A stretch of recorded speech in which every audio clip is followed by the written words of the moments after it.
Hello दोस्तों, आज की कहानी है एक थी वेश्या भाग 24। अंजलि, मैंने सुना है जो लड़की एक बार रौनक बाजार में आ गई उसका यहाँ से वापस लौट कर जाना मुश्किल ही नहीं नामुमकिन है। कुसुम, हमें नामुमकिन को मुमकिन करना होगा। अंजलि, वो कैसे? कुसुम, जैसे मैं कहती हूँ बस वैसे ही करती जाओ, फिर हम दोनों यहाँ से भाग जाएंगे। अंजलि, लेकिन मैं भाग कर कहाँ जाऊँगी? इस दुनिया में मेरा कोई भी नहीं है। कुसुम, खबरदार जो आइंदा से यह कहा कि तुम्हारा कोई नहीं है। तुम मेरी छोटी बहन जैसे हो। यहाँ से भागकर तुम मेरे साथ मेरे घर चलना। कल तक हम 5 बहनें थी, लेकिन आज से हम 6 बहनें हो गई हैं। अंजलि रोकर कुसुम के गले लगकर कहती है, यह दुनिया भी कितनी अजीब है। यहाँ पर अपने अजनबी हो जाते हैं और जो हमसे कभी मिलने ही नहीं वो हमारे अपने हो गए हैं। कुसुम बहन, इसी का नाम दुनिया है। यहाँ पर अपनी पीठ पीछे छुरा घोंपते हैं और पराये साथ देते हैं। चल रोना बंद कर और जल्दी से नहाकर तैयार हो जाते हैं। ताला शकीला बाई को ऐसे लगे कि हम उनके आगे घुटने टेक दिए हैं। कुसुम अंजलि नहा धोकर अच्छे से तैयार होकर शकीला बाई के कमरे में जाती है। शकीला बाई दोनों को बड़े गौर से देखती है और कहती है, अरे तुम दोनों तो कमाल कर दिया। अरे ऐसा लग रहा है कि चौदहवीं का चांद आसमान से उतरकर हमारे शीश महल में आ गया हो। तुम दोनों बहुत ज़्यादा सुंदर लग रही हो। तुमने मेरी बात मानकर बहुत अच्छा किया है। अब मैं देखो तुम्हारी ज़िंदगी में कैसे 4 चांद लगाती हूँ। मेरे होते हुए यहाँ तुम्हें कोई परेशानी नहीं होगी। अरे रानी बनाकर रखूँगी तुम दोनों को। बस तुम लोग मेरा कहना मानना। मेरी बात ध्यान से सुनो। कोई भी काम छोटा या बड़ा नहीं होता। इज्जत एक बार जाए या बार बार जाए क्या फ़र्क पड़ता है। ग्राहक भगवान बराबर होता है। इस बात का ध्यान रखना। तुम्हारा लक्ष्य यही होना चाहिए कि हर हाल में ग्राहक को संतुष्ट करना है, भले ही उसके लिए तुम्हें किसी भी हद तक जाना पड़े। यही एक अच्छी रंडी की पहचान होती है। शकीला बाई की बात सुनकर कुसुम को बहुत दुख हुआ। उसे अपनी किस्मत पर बहुत रोना आ रहा था और सुमित पर बहुत ज़्यादा गुस्सा, क्योंकि उसके प्यार में पड़कर वो इस मुकाम तक पहुंच गई है। कल तक जो इज्जतदार लड़की हुआ करती थी, आज भी एक रंडी बन गई है।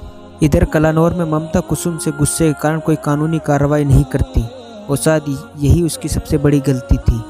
भला जिस बेटी को जन्म दिया उसे पाल पोस कर इतना बड़ा कर दिया, उस पर थोड़ा सा तो विश्वास करना चाहिए था। कुसुम के जाने के बाद घर की सारी जिम्मेदारी उसकी छोटी बहन सुमन पर आ गई। सुमन रोजाना खेतों में जाकर अपनी फसल को पानी डालती और भी बहुत से काम करती। भले ही ममता कुसुम की गलत समझ रही हो, लेकिन सुमन को कुसुम पर पूरा भरोसा था कि उसकी बहन कुछ गलत नहीं कर सकती है। वो अपनी बहन की खोज शुरू करना चाहती है, लेकिन कोई उसका साथ नहीं देता। गाँव का भी कोई व्यक्ति कुसुम का नाम भी सुनने के लिए तैयार नहीं था, क्योंकि उन लोगों को यह मानना था कुसुम ने भागकर पूरे गांव के ऊपर कालिक पोती है। इसलिए सब उससे नफरत करने लगे।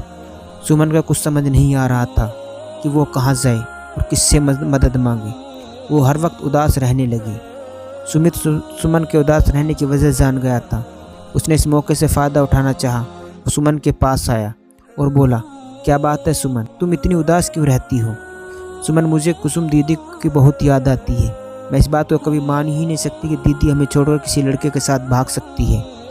सुमित, लेकिन हम सब गांव वालों ने अपनी आंखों से देखा था उस वीडियो में कुसुम अपनी मर्जी से बाइक पर बैठकर उस लड़के के साथ जा रही थी। सुमन, कभी कभी आंखें देखे भी गलत होता है। मुझे ऐसा लगता है कि मेरी बहन किसी बहुत बड़ी मुसीबत में है। सुमित, तो अब तुम्हारा क्या इरादा है? सुमन, बस एक बार अपनी बहन से मिलना चाहती हूँ। मुझे नहीं लगता कि वो अपनी मर्जी से घर छोड़कर भागी है।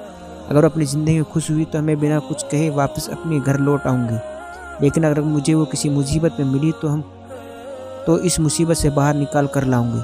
लेकिन कोई भी कुसुम का नाम तक सुनने के लिए तैयार नहीं है। मुझे कुछ समझ नहीं आ रहा कि किससे मदद मांगूं। कौन है यहाँ जो मेरी साथ देगा? सुमित, मैं दूंगा तुम्हारा साथ। मैं वादा करता हूँ तुम्हें एक दिन कुसुम के पास पहुँचा दूंगा। सुमन, क्या मतलब है तुम्हारा? सुमित, मेरा कहने का मतलब यह है कि कुसुम भले ही दुनिया में किसी कोने में हो, हम दोनों मिलकर उसे ढूंढ निकालेंगे। सुमन, क्या तुम सच में मेरा साथ दोगे? सुमित, हाँ सुमन, मैं सच बोल रहा हूँ। मैं तुम्हारी मदद करूँगा।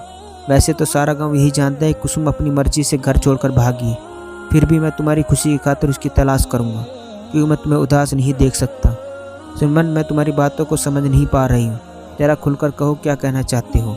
सुमित, देखो सुमन, वैसे तो इस वक्त इन सब बातों का नहीं है, लेकिन मुझे लगता है तुम्हें सच्चाई बता देनी चाहिए। सुमन, कैसी सच्चाई? सुमित, वही सच्चाई जिससे तुम बेखबर हो। क्या होगा आगे जानने के लिए कहानी का अगला भाग जरूर देखें। दोस्तों, ये था एक थी वेश्या भाग 24। दोस्तों कहानी अच्छी लगी हो तो चैनल को सब्सक्राइब करना ना भूलें।